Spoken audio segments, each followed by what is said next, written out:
Chers amis internautes, vous entendez ce qui, dans le business, est peut-être le bruit du bonheur pour les organisateurs d'un événement. C'est le bruit, le brouhaha de l'affluence extraordinaire de ce salon FIC 2014. Impressionnant. La cybersécurité est véritablement au centre de toutes les préoccupations, à en croire la venue d'un ministre, le haut patronage du président Hollande pour cet événement, et puis l'effervescence intellectuelle que l'on entend autour des stands, la présence de pas mal de grandes marques, dont Palo Alto, qui nous fait le plaisir de nous rejoindre sur ce plateau. Je suis en compagnie d'Isabelle Dumont. Vous êtes Product Marketing pour Palo Alto Networks, sinon on va confondre avec la ville. Et j'ai le plaisir de recevoir à nouveau, parce qu'il est déjà venu dans le contexte de Tech Talk TV, Arnaud Kopp. Donc vous vous occupez pour tout ce qui est Southern Europe, du conseil, de l'accompagnement, business development, conseil avant-vente, etc. Voilà. C'est comme ça qu'il faut le dire ? Tout à fait. Bon, alors, tout d'abord, est-ce que vous pourriez, s'il vous plaît, pour nos amis internautes, nous dire quelque chose sur Palo Alto Networks que l'on ne sache pas forcément de façon évidente quand on lit un texte ? Parce que sur la page de cette vidéo, il y a un peu de texte. Donc est-ce que vous pourriez nous donner quelque chose d'intéressant et de croustillant que l'on ne sache pas forcément sur votre société ?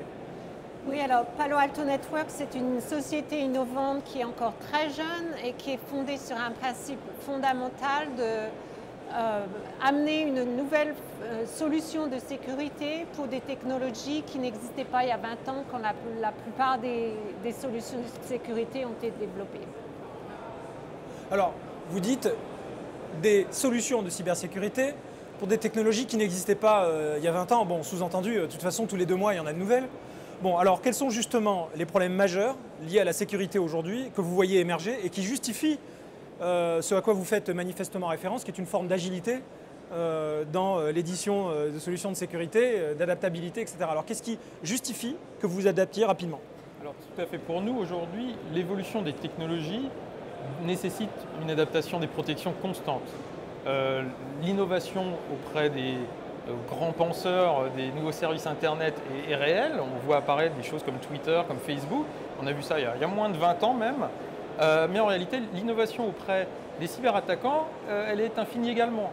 Il se repose sur l'innovation utilisée par énormément de personnes et puis plus récemment par beaucoup d'entreprises.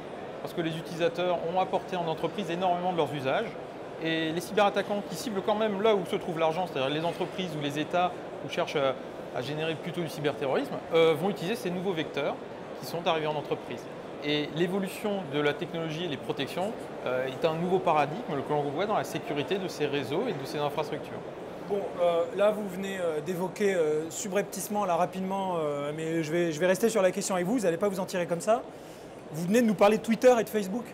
Bon, alors on sait évidemment qu'on est tous exposés à un risque qui relève du bon sens, c'est-à-dire le risque que l'on usurpe mon identité, etc. Bon, ça, c'est un risque, on va dire, d'un niveau humain. Mais quand on s'intéresse à la dimension cybersécurité, quels sont les vrais risques que l'on encourt en utilisant, selon vous, les réseaux sociaux, et quelles sont surtout les solutions pragmatiques que vous proposez, technologiquement parlant ? Alors tout à fait, quand on utilise des réseaux sociaux, l'utilisateur fournit énormément d'informations qui se retrouvent être complètement publiques, qui peut devenir pour les cyberattaquants des informations suffisamment intéressantes pour trouver un point d'entrée, un point d'accroche, trouver le maillon faible dans une organisation. Et parfois même le maillon faible a été créé par l'organisation elle-même. Une entreprise a pu fournir et un accès Facebook ou un accès Twitter à certains collaborateurs, mais ce sont peut-être certains collaborateurs qui en réalité utilisent d'autres types de réseaux, des réseaux peut-être jusqu'à des réseaux industriels, mais ça c'est plutôt l'actualité. Mais entre-temps, on a beaucoup vu parler des réseaux financiers, des réseaux plutôt autour de la santé. Et dans ces différentes infrastructures, quand on a voulu peut-être économiser sur une segmentation réseau, on a peut-être pris un risque d'interconnecter différents réseaux. Alors, vous savez comment réagissent les gens quand on leur parle de cybersécurité, de sécurité informatique ? Il y a quelques années, c'était encore plus évident. La sécurité informatique était un petit peu le parent pauvre de la DSI. C'est-à-dire qu'une fois qu'on s'était lancé dans les grands projets, bon, on voyait ce qui restait un petit peu en queue de budget pour assurer la sécurité. On attendait d'avoir une tuile pour vraiment s'y intéresser. Bon, il y a quand même quelque chose qui reste vrai aujourd'hui. C'est que quand vous parlez aux top managers, pas forcément au DSI ou à RSSI, vous leur dites on utilise les réseaux sociaux et bon, c'est plein de risques. Ils vont vous dire oh là là, mais attendez, de quel risque vous me parlez? Ils ne se sentent jamais concernés. On en a eu sur des plateaux TikTok qui disent, non mais attendez, c'est des questions de bon sens, nous on va fabriquer des guidelines, on va les écrire et on va envoyer des messages à nos collaborateurs pour qu'ils fassent attention. D'accord. Bon. Qu'est-ce que vous répondez aux managers qui vous disent ça et qui ne sont pas faciles à convaincre?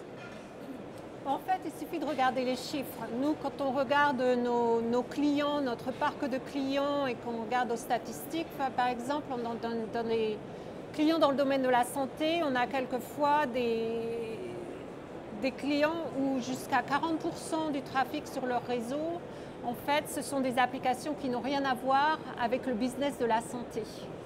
Vous êtes en train de dire que c'est généralement des applications liées aussi aux médias sociaux? Et c'est souvent des applications liées aux médias sociaux, regardez les vidéos sur Internet et autres, qui sont très très bien connues comme étant des applications très porteurs de risques, qui amènent énormément de vecteurs d'attaque dans les entreprises. Donc ça vous donne une idée un peu de la grandeur du problème. 40% du trafic, non seulement c'est un risque pour la boîte, mais c'est aussi un problème de gestion des ressources de l'entreprise où vous avez 40% de votre capacité qui s'en va un peu en fumée. En fait. On va devoir néanmoins faire encore de la pédagogie. Hein. Pardonnez-moi, mais si vous voulez, le problème quand on market ce type de produit, c'est qu'on a toujours l'air d'être un marchand de peur. Hein, et je sais que ce n'est pas ce que vous êtes. Alors, je vais vous pousser, s'il vous plaît, un peu plus loin dans la pédagogie. Par exemple, expliquez-nous quels sont les impacts et les différents impacts, les différentes couches de l'entreprise, du système d'information, évidemment, qui sont véritablement en risque. Et en cas de problème, pouvez-vous nous décrire quels sont les possibles impacts à l'échelle de l'entreprise? Pour bien nous expliquer ce qui se passe en cas d'attaque via ces outils. Alors en fait, on a vu, il y a des exemples dans la presse presque tous les jours, mais à l'heure actuelle, si vous avez suivi aux États-Unis par exemple, là, plus de 110 millions de cartes bancaires dont les informations étaient volées, des clients qui allaient simplement faire leur marché de Noël dans des distributeurs. Donc ça, c'est un impact au niveau d'une entreprise, au niveau de leur réputation. Les jours qui suivaient, les semaines qui suivaient, ces entreprises ont vu très très peu de clients les visiter pour faire leurs achats. Donc la réputation, c'est la première chose qui est touchée au niveau d'une entreprise.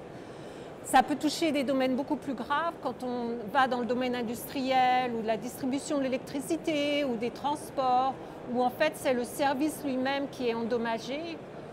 Qui pourrait même encourir des pertes très graves pour les clients, voire des dommages corporels ou ses clients. Est-ce que vous auriez d'autres exemples sur notre territoire d'attaques qui soient révélatrices de ces risques émergents? Alors aujourd'hui, on constate effectivement en France, très proche de nous, souvent quand on accompagne les entreprises à la découverte finalement de leur cyberespace, quand on les accompagne à comprendre les applications, les usages qui sont faits de leur système d'information, parfois on est amené à leur révéler qu'ils sont déjà en réalité au cœur d'une cyberattaque qu'ils n'avaient pas détectée, pour lesquelles peut-être la finalité n'est pas encore arrivée, en tout cas où la motivation visiblement d'un cyberattaquant était clairement initiée peut-être des mois ou même peut-être au moins plus d'une année au préalable, et que l'on est en train de révéler finalement ce qui est en train de se passer. Ces entreprises-là aujourd'hui, elles sont tout à fait dans un cybermonde où elles ne peuvent plus s'en déconnecter. Elles n'ont pas le choix, elles doivent surtout continuer à utiliser leurs applications et leurs réseaux sociaux, mais en pleine sécurité. Et cet accompagnement pour gérer le risque de ces applications, pour réduire finalement la surface d'attaque potentielle de ces entreprises-là, et même de comprendre comment une attaque a pu avoir lieu, c'est exactement le positionnement de Palo Alto Networks. On est capable de les aider à cet accompagnement et de cette compréhension du réseau. Bon, alors vous participez aujourd'hui au FIC de 2014, une édition, je le disais en introduction, qui marche spectaculairement bien. Une énorme influence, vraiment surprenante pour les gens qui sont habitués, comme vous et moi, à des événements business. Je veux dire, en plus, on est à Lille, Dixit le Parisien. Ça, on ne me pardonnera jamais cette forme d'arrogance, mais je plaisante. Ça signifie donc que les professionnels de ce secteur network ensemble, échangent, voilà, il y a toute une effervescence.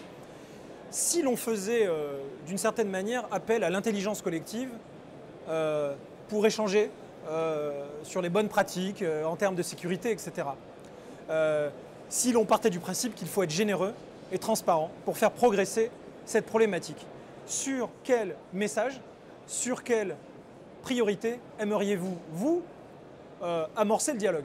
Alors, c'est certainement un dialogue qui a déjà peut-être eu lieu dans d'autres pays, peut-être pas suffisamment encore en France. C'est de la nécessité de révéler ce qui arrive dans ces réseaux d'entreprise. C'est-à-dire que l'usage d'un cyberespace présente un cyber-risque et des cyberattaques doivent être partagées, doivent être analysées pour non seulement comprendre comment elles ont pu avoir lieu, ça c'est bien sûr une chose importante pour pouvoir remédier aux problèmes, mais en réalité on a besoin d'une analyse pour comprendre quelle était la motivation. Parce qu'on pourra toujours se protéger d'une attaque le lundi, le mardi, le mercredi, mais si on ne comprend pas pourquoi on continue à être attaqué constamment, c'est qu'on n'a pas cherché la motivation profonde finalement de cette attaque.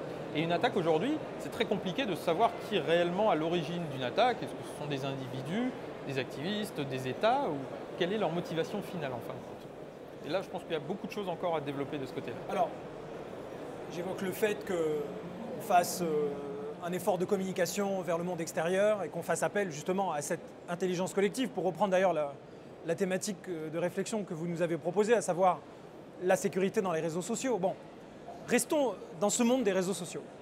Admettons que nous souhaitions coécrire, coproduire ensemble un livre blanc sur, qu'on pourrait intituler par exemple « Le guide de survie aux attaques, aux cyberattaques émergentes ». Voilà. Quelle serait votre contribution? Si je vous proposais de participer, vous aimeriez parler de quel sujet et de quel sujet aimeriez-vous aussi que l'on puisse éventuellement débattre à nouveau sur une table ronde comme celle-là? Voilà. Si vous aviez envie d'en pousser un plus qu'un autre, ça serait lequel?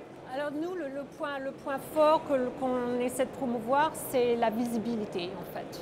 Ce que l'on donne la visibilité, donner aux entreprises visibilité de toutes les applications, tous les utilisateurs qui sont sur leur réseau à n'importe quel moment. Après, elles peuvent prendre les décisions. Vous êtes en train de dire que vous avez un outil qui facilite cette visibilité à un instant T. On sait qui utilise quoi, quelle bande passante, quels outils. Absolument. Alors ça c'est à ranger dans la catégorie des innovations? Absolument. C'est une innovation? Absolument. Ce produit, alors c'est un produit, comment est-ce qu'il s'appelle? Quand est-ce que vous l'avez lancé? Alors c'est Palo Alto Networks, la nouvelle génération de pare-feu. D'accord. C'est le produit phare de la boîte que l'on a lancé en 2007 et qui est maintenant déployé dans plus de 15 000 entreprises dans le monde. Bon, alors ce qui est intéressant, c'est qu'au moment où je vous parle de sujets dont on pourrait débattre, vous me répondez, je ne vous en veux pas, hein, sous la forme d'un produit, visibilité. Ça veut dire que vous êtes conscient que cette notion de visibilité peut éventuellement poser problème. Absolument. Hein, parce que cybersécurité, cybersurveillance, où est le débat s'il vous plaît? Et comment prendre ça avec des gants pour être sûr que ça soit accepté et acceptable à l'échelle d'une entreprise et de ses salariés? Alors oui, effectivement, je pense que pour assurer de la cybersécurité, il y a une grosse partie de cyberformation des collaborateurs qui est nécessaire, de leur expliquer pourquoi, dans certains cas, on a besoin de plus de visibilité, pas tellement pour surveiller leur propre activité, mais surveiller d'autres activités qui ne sont pas censées être présentes. L'utilisateur peut être le relais involontaire, il peut être porteur d'un malware sur son téléphone portable, lequel peut peut-être se connecter au réseau et au système d'information, et l'utilisateur n'en est même pas conscient en fait.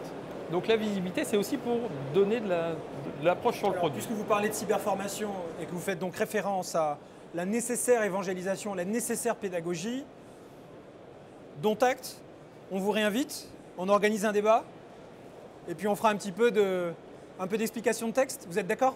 Absolument. Bon, là on est sur le FIC, on a notre petit créneau d'un quart d'heure, on va devoir l'écourter, mais j'espère que vous reviendrez sur la communauté TechTalk pour poursuivre l'échange, parce que rien n'est innocent là-dedans, hein, il va falloir quand même un peu approfondir.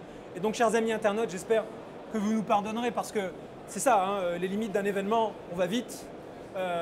Il faut planter des petites graines aussi, peut-être, si vous nous avez entendus, ça va vous donner envie de réagir.